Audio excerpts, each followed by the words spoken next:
สบายดีทุกคนมานี่สิไปหาเก็ดมามงกุฎทุกคนมาเลยสิพาไปหาเก็ดมามงกุฎให้พาทุกคนเบิ่งกำลั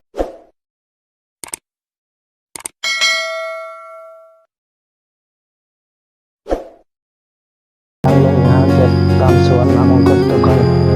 เป็นทางเดินไปหาเก็ดมามงกุฎทุกคน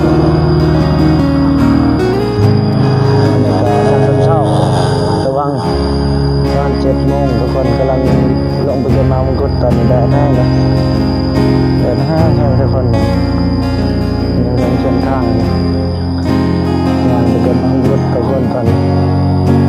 เดินทางไปเก็บมามงกุฎตอนนี้บรรยากาศทำตอนเช้าตอนนี้7 โมงแดดกำลังออกทุกคนตอนนี้พูดสวนมามงกุฎกันทุกคนเลยที่ตามภูตามผาเส้นทางกำลังลงขึ้นภูขึ้นเขาทุกคนนะ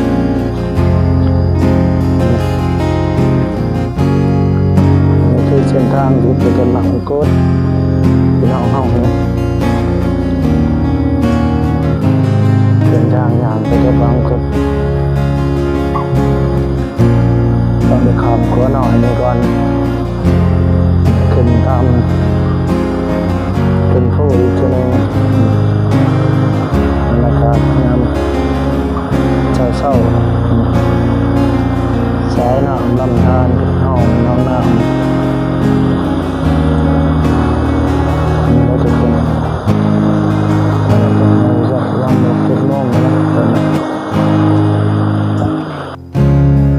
นี่คือเส้นทางที่กำลังขึ้นภูเขา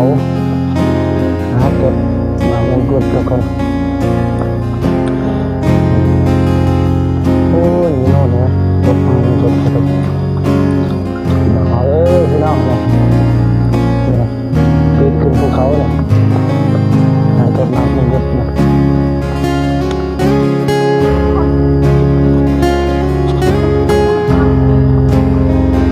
ดึงเชือกขึ้นกันนะครับ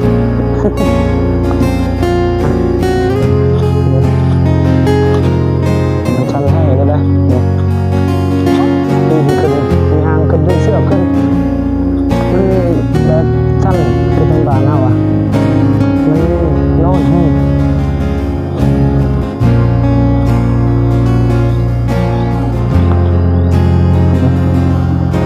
กำลังปีนขึ้น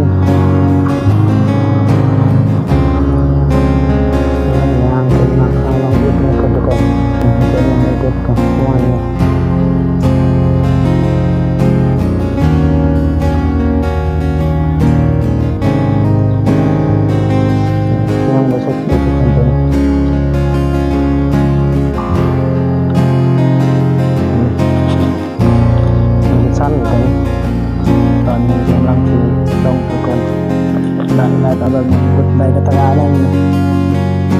ลังสีลงแล้วก็เกาะเป็นแดงลงทุกคนตอนนี้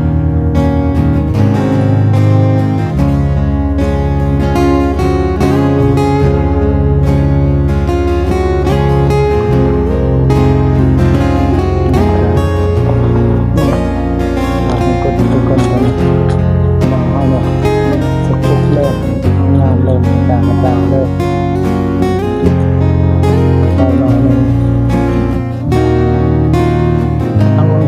ภูเขาตะบนเกลือนสั้นขนาดเลยเป็นน้องเอา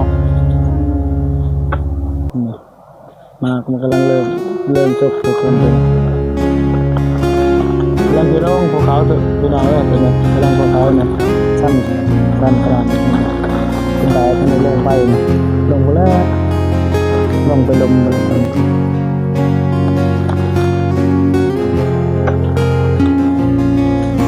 แดดกำลังแดดให้ตอนนี้ประมาณ11 โมงตรงนี้ที่ลงที่กินข้าวเที่ยงพักผ่อนกินข้าวเที่ยงทุกคนมันเกิดมีสวนมันต้นตอนนี้กำลังแดดลงทุกคนน้องเฮานี่แดดประกาศลงสั้นภูเขาเนี่ย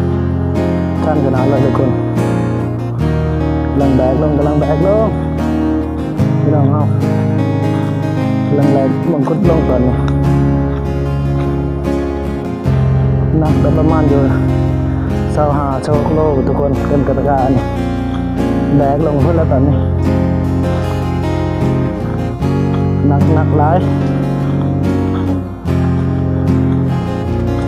แบกลงตามภูเขาทุกคนกันนี่น้องเอาลงตามภูเขาเนี่ยสั้นเลยแบกลงห้องลมไปแล้วบอลลมไปแล้วตอนนี้หลังแบกลงมันสั้นตะปังสั้นทุกคน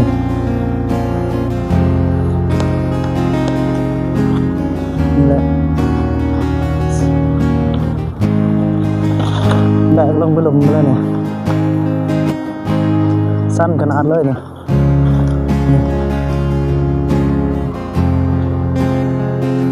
แบกลงไปลมเลยกัน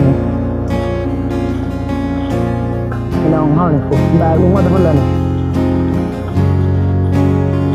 แบกลงไปเลยบอกเก็บภาพบรรยากาศตอนแบกมันกดทุกคนกัน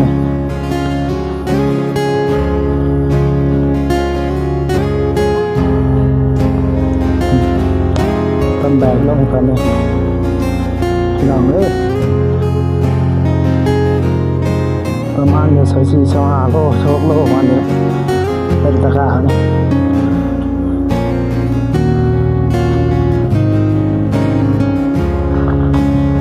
มันยาก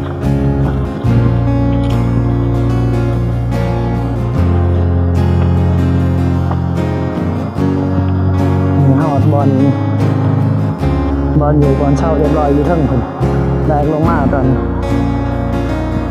แบกลงมาดมนี่คือพี่น้องเอาทุกคนเอามาเลยพี่น้องหอดเด็กตีเรียบร้อยหอดบอลอยู่บอลเช่าเรียบร้อยแบกลงมาบอลอยู่ตอนนี้คุณทุกคนพี่น้องหอด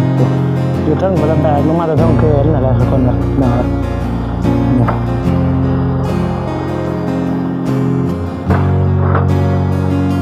เป้าหนึ่งมาเลยตะการหนึ่งก็มาหอดพี่น้องนี่หอดก็เล่นคือแบกขึ้นลงมาแล้วทั้งหมดนะคือนั่นเลยเนี่ยตะการหนึ่งกับเบิ่งน้ำกันว่าอะไรจะตะการใส่2 ตะการเนาะอันนี้ก็เต้นเนาะอันนี้ก็เต้นพอดีเขินคือน้ำเต้นประมาณตัวนี้ที่น่าเล่นกว่าตัวนี้ตะกร้าตัวนี้นั่งหนึ่งที่ทำกัน